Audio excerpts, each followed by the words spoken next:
Welcome back to the Netherlands. Hi. Can we How's wait? Tatay? He's healthier than I expected. Healthier than you expected, huh? Healthier than I expected. Oh, Ayun, as usual, he sends his warm regards to everyone, to the supporters for, of course, the unwavering love and support. Yes. And for the family, he sends his love, his pure love to everyone. Kit, meron ba siyang kanang did you hear about the situation that he was rushed to the hospital? Yes, but he is okay. It's just the, his routine checkups. Routine. Okay, I see. Because, Thank you for clarification. as you all know, he is old and not exactly in the best shape, but he's okay actually. I expected him to be more frail, but he's not. He's doing well.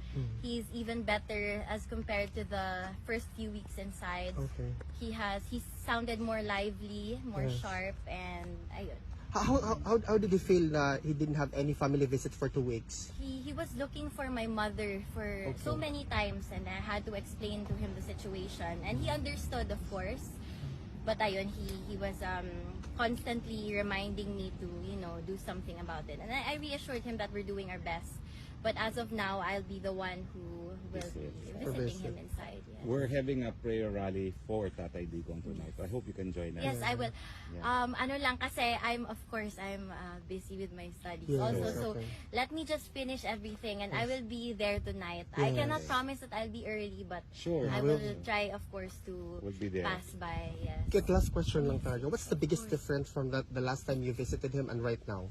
I'll be honest with you, not much.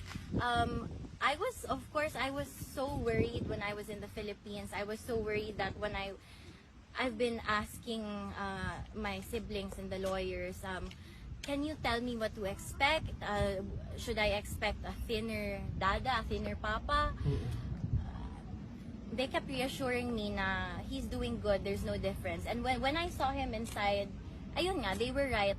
The only difference is he now has a long beard. It's color white, and he does have white colored eyebrows now.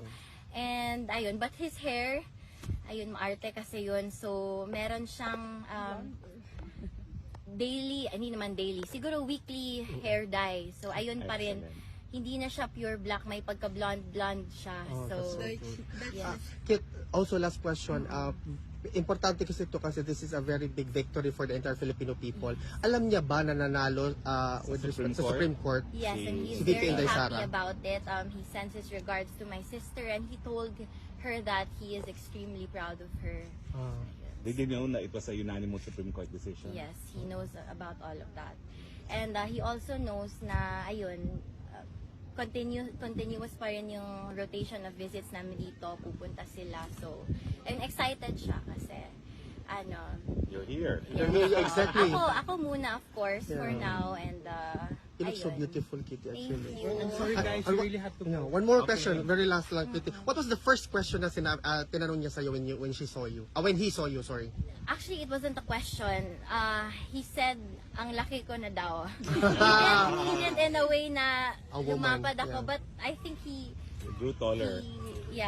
thinks that I'm taller now. Maybe it's because of the slippers I'm wearing, but kasi he was wearing flat slippers, so I think this added to my height. But ayun, he was surprised to see me.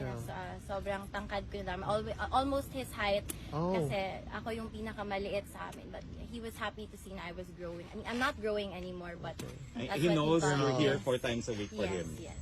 Kitty, welcome back to the Netherlands. Thank It's good you to so see you. much. And see you later, ha? Yes, thank you. Mabuhay ka, Kitty.